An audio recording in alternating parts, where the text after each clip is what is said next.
वागर्थाविव सम्पृक्तौ वागर्थ प्रतिपत्तये जगतः पितरौ वंदे पार्वती परमेश्वरौ। पार्वती परमेश्वरौ। प्रिय विद्यार्थियों, आज से आप संस्कृत के प्रथम चरण में प्रवेश करने जा रहे हैं। पूर्व जो आज से आपकी कक्षा जो 5वीं तक आप लोगों ने पढ़ा, उसमें उसके बाद जब आप षष्ठ कक्षा में प्रवेश कर रहे हैं तो सर्वप्रथम आपको संस्कृत भाषा से आपका परिचय होने जा रहा है। आप संस्कृत इस 6वीं कक्षा में आप पढ़ेंगे। जिस पाठ्य पुस्तक को हम पढ़ने जा रहे हैं उस पाठ्य पुस्तक का नाम है दीपकम। जैसा कि दीपकम का अर्थ ही होता है दिया और दिए के कार्य होता है प्रकाश करना, ठीक उसी प्रकार संस्कृत एक ऐसी भाषा जो हमारे ज्ञान को, हमारे विज्ञान को पूरे विश्व में प्रकाशित करती आ रही है। ऐसी संस्कृत भाषा को आज हम पढ़ने जाएंगे।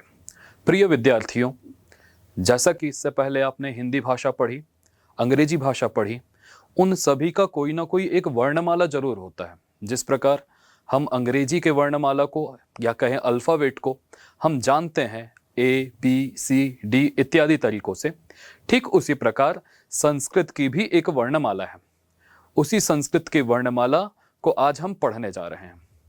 देखिए, संस्कृत के वर्णमाला जो मैं आपको सामान्य तरीके से बता दूं, फिर अगली कक्षा में मैं आपको विशेष रूप से इसके बारे में आपका परिचय कराऊंगा। संस्कृत की वर्णमाला जो हमारे पास है वो है अ, आ, ई, उ, ऋ, री, लृ।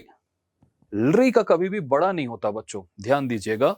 लृ हमेशा ह्रस्व ही होती है। जिस प्रकार अ का बड़ा आ होता है, ई का बड़ा ई होता है, ठीक उसी प्रकार लृ का कभी भी बड़ा अक्षर नहीं होता।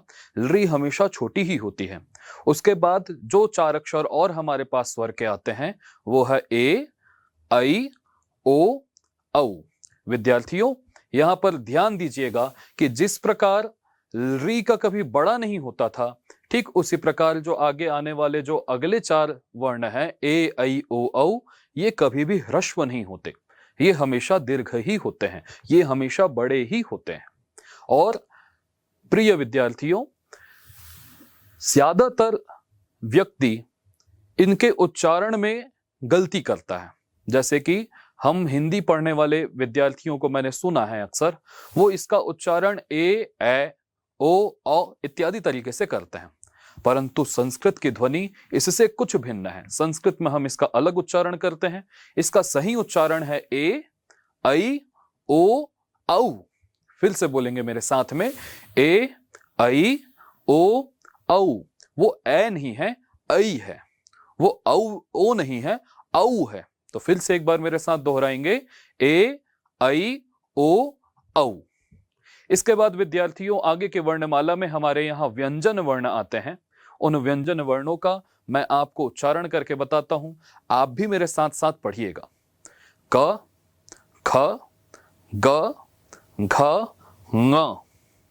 फिर से मैं बोलता हूं, क, ख, ग, घ, ङ। ये अंत में जो आप वर्ण देख रहे होंगे ङ, इसका बाकी विद्यार्थियों को मैंने सुना है ये इसका उच्चारण अंगा करते हैं। वास्तविकता में इसका सही उच्चारण ङ होगा, ङ। वो अंगा क्यों कहते हैं इसके बारे में भी आपको आगे जानकारी दूंगा।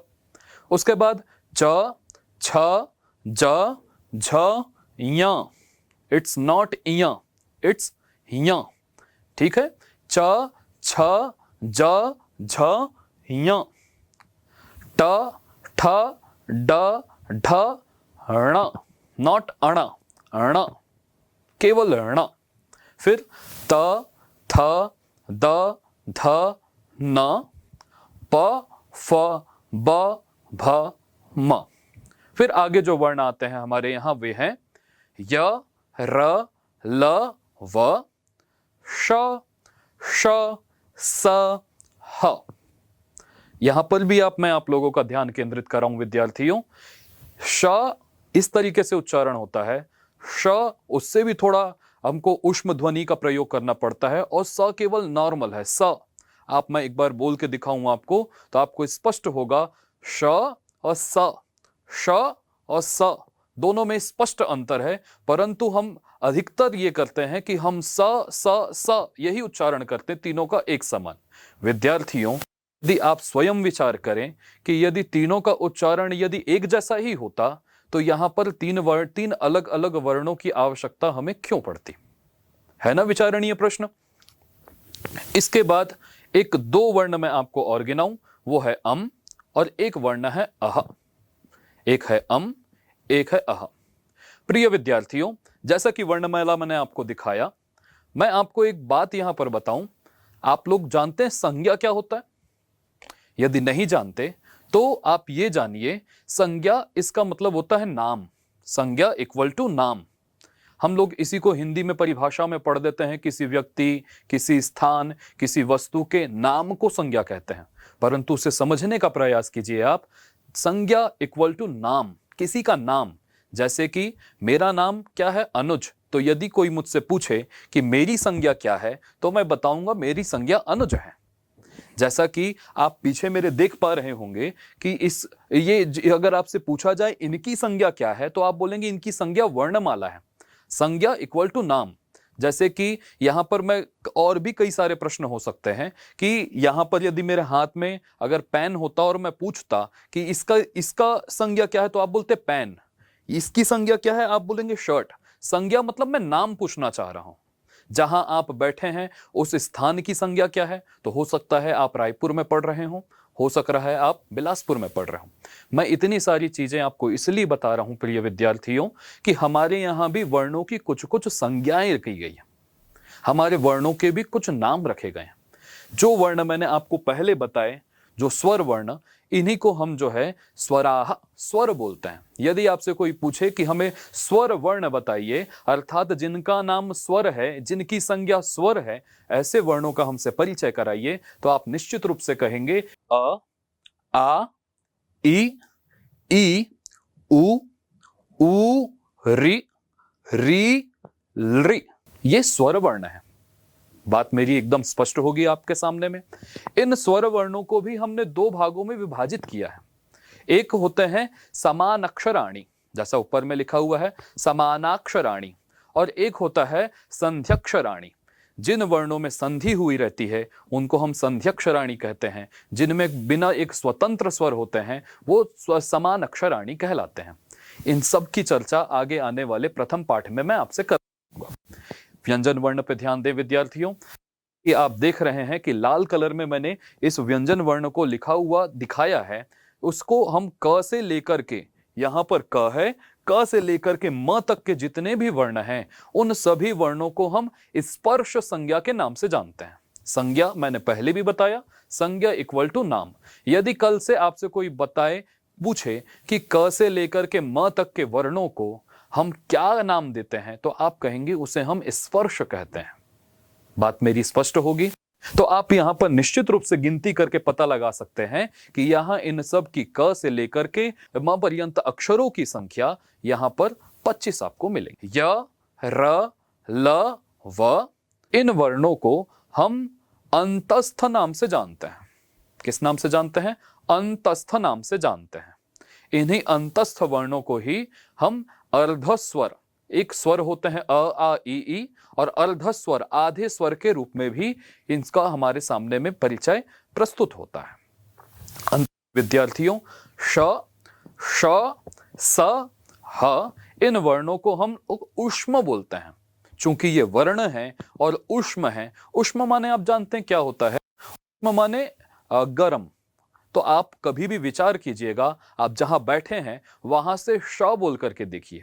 आप जब श बोलेंगे ना, तो आपके हृदय से, पेट से आने वाली जो ये वायु है वो आपको गर्म प्रतीत होगी, श। इसलिए ये श, श, स, ह, ये सभी कैसे हैं?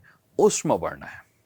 अंत में दो वर्ण, जिसे हम अम की बिंदी बोल देते हैं सामान्य भाषा में, परंतु उसे संस्कृत में हम उनको एक नाम दिया हुआ है जिसका नाम है अनुस्वार, और जिसे हम अह बोल देते हैं उसे हमारे यहां नाम दिया गया है विसर्ग। प्रिय विद्यार्थियों, मैं आपसे आशा करता हूं अब अगली पाठ में मैं आपसे अनुस्वार की बात करूं तो आपको समझ में आना चाहिए। जब भी मैं विसर्ग की बात करूं तब आपको यह समझ में आना चाहिए कि मैं आपसे अह की मात्रा की बात कर रहा हूं। ठीक इन्हीं अनुस्वार और विसर्ग को मिलाकर के ही विद्यार्थियों इन दोनों वर्णों को हम अयोगवाह के नाम से भी जानते हैं। इसलिए ये अम और अह ये अयोगवाह इनका एक नाम है। मेरी बात स्पष्ट होगी। अ आ ई उ री री ए ऐ ओ औ ये स्वर हैं। क ख ग घ ङ च छ ज झ ञ ट ठ ड ढ ण त थ द ध न प फ ब भ म इतने वर्ण स्पर्श हैं। इसके बाद य र ल व इनका नाम हम लोगों ने दिया हुआ है अंतस्थ, या फिर इन्हीं को हम अर्ध स्वर भी कहते हैं। श श स ह इसे हम उष्म वर्ण और अम और अह इसे हम अम को अनुस्वार, अह को विसर्ग और दोनों को मिला करके अयोगवाह हम कहते हैं।